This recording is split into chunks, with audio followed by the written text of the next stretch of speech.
안녕하십니까. 전 세계 교회와 선교지 소식 전해드리는 CGN 월드뉴스입니다. CBN에서 보내온 소식 보도해드립니다. 경제 및 정치 위기로 불안정한 레바논이 또 다른 위협으로 휘청거립니다.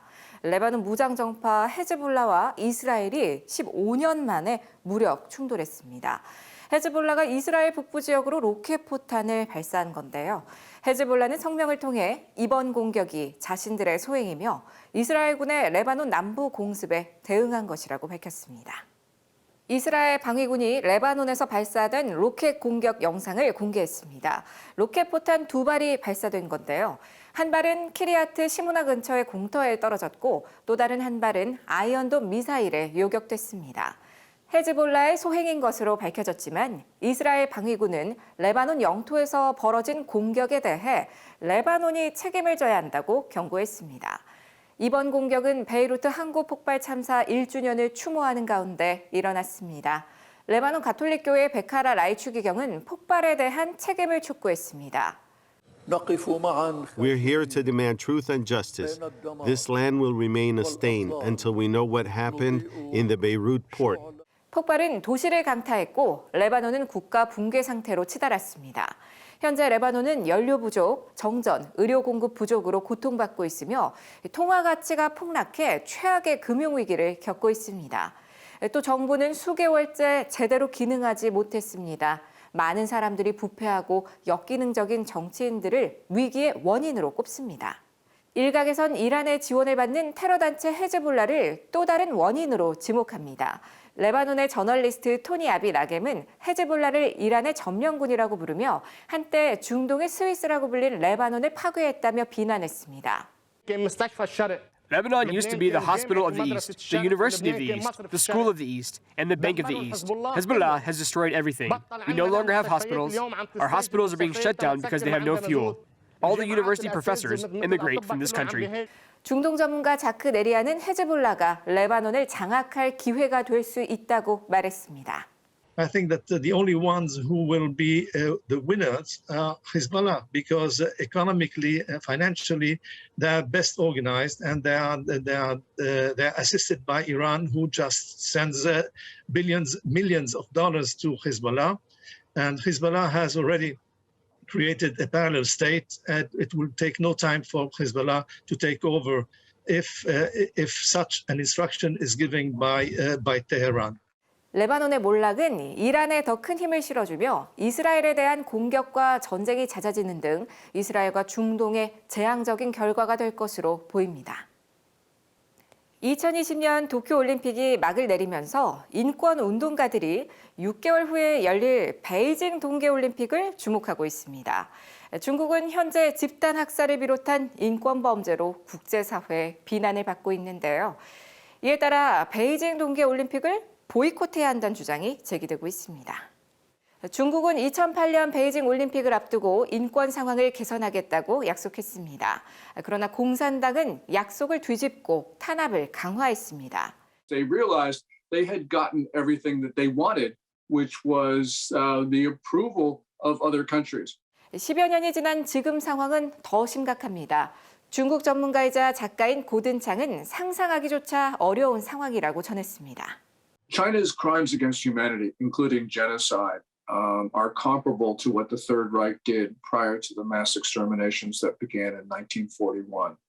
These are atrocities that the world has not seen for decades. There's over 1 million Muslim Uyghurs in concentration camps as we speak. The women are partitioned off when they get there and forced into forced abortions, forced sterilization, mass rape campaigns. It's horrific and disgusting. Add that to what's happened in the complete erasure over years of the Tibetan Buddhist culture. The Chinese Communist Party is in an absolute war with any type of religious liberty.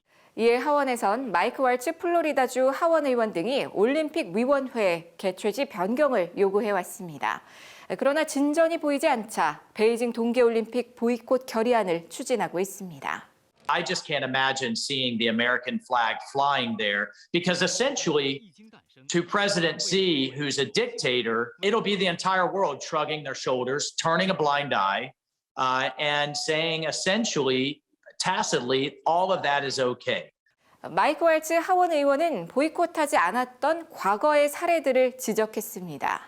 1936 in Germany, people forget that Russia invaded Crimea just months after the 2014 Sochi Games. We've seen time after time that dictatorships are emboldened when the world turns a blind eye.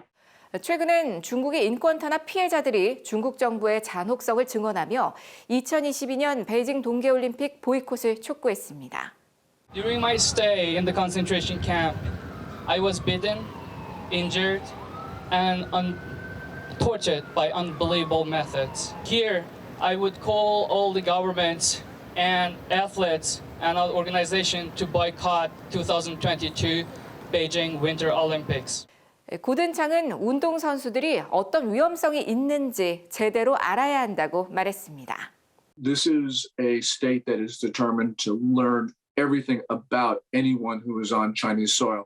그는 감시는 물론이며 DNA까지 채취될 것이라고 주장했습니다. China has a relentlessly determined effort to take the DNA of foreigners. This is ominous.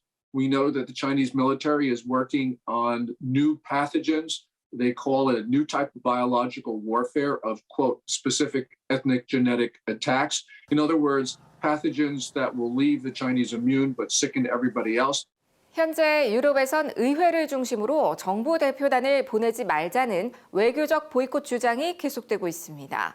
유럽연합의회는 중국 정부가 홍콩, 티베트, 신장 위구르의 인권 상황 검증이 가능하도록 개선하지 않는다면 정부 대표단의 참석을 거부하라고 촉구하는 결의안을 의결했고 영국 하원은 지난달 15일 베이징 동계올림픽을 보이콧한다는 결의안을 여야 합의로 통과시켰습니다.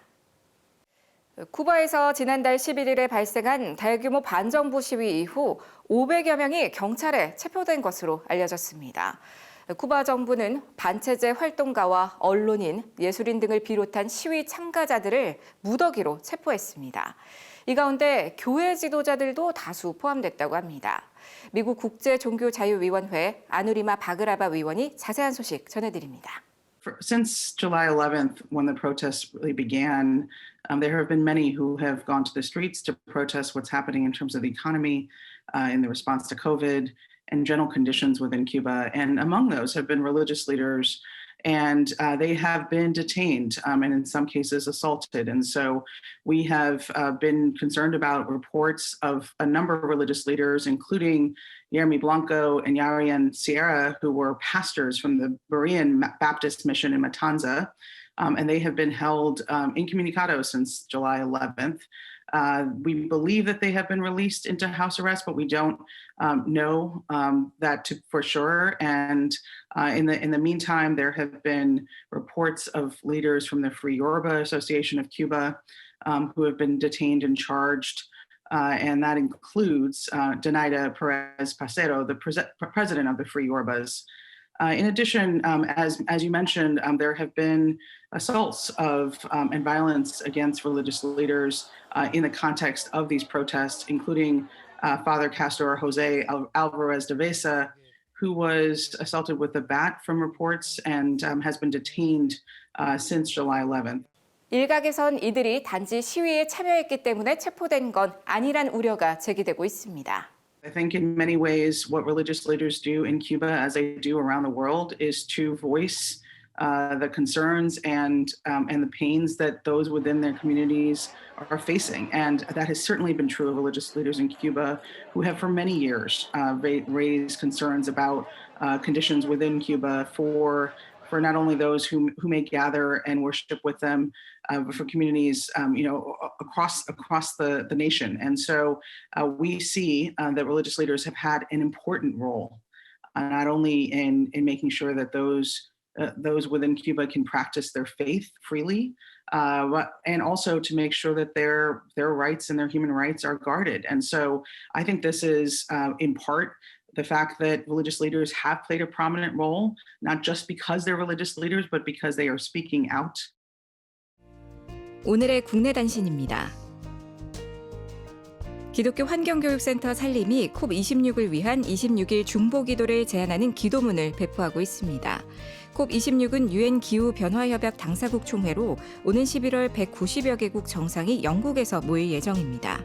이 자리에서 각국 정상들은 2015년 파리 기후협약 이후 지구 온도 상승을 2도 아래인 1.5도로 제한하지 못한 것을 성찰하고 2030년까지 더 강력한 목표 설정을 논의할 예정입니다. 총신대학교가 최근 한국기독교대안학교연맹과 기독교 대안교육 발전을 위한 업무협약을 체결했습니다. 이번 업무협약을 통해 기독교, 영어, 역사교육 등의 사범학부 학생들에게 기독교 대안교육 현장을 경험할 수 있는 기회를 제공해 교사의 역량을 습득하고 기독교 교육 전문가로 성장하도록 도울 예정입니다. 20세기 영국 문학의 대표 작가 C.S. 루이스의 스크루테이프의 편지가 뮤지컬로 제작됩니다. 뮤지컬은 블랙 코미디 형식으로 제작돼 역설과 반어법, 창작 음악을 더해 원작의 의미와 상상력을 더할 예정입니다. 뮤지컬은 오는 9월 4일 북촌 아트홀에서 막을 올려 11월 25일까지 진행될 예정입니다. 장윤재 이화여대 교수가 최근 한국 에큐메니컬 학회 정기총회에서 2대 회장으로 선출됐습니다. 장 교수는 특히 내년 8월에 열리는 세계교회협의회 총회를 계기로 한국의 풍부한 에큐메니컬 경험을 나누고 신학화하는 데 앞장서겠다고 밝혔습니다. 경기도 성남 분당중앙교회가 설립 30주년을 맞아 2022년부터 20년 동안 500가정에게 선교사 연금 120억 원을 후원하겠다고 밝혔습니다. 최종천 분당중앙교회 목사는 선교사 연금과 관련해 5년간 연구를 했다며 선교사들이 힘들 때 기댈 수 있는 안식처 역할을 하기 위해 연금 지원을 결정했다고 밝혔습니다. 교단과 상관없이 42세에서 45세 선교사들이 신청할 수 있으며 소속된 교단 선교부와의 협의를 거쳐 선발할 계획입니다. 세상에 바로 서고자 하는 그리스도인들의 눈, CGN 월드뉴스와 함께 소망의 복음을 굳게 붙잡으시기 바랍니다. 시청해주셔서 고맙습니다.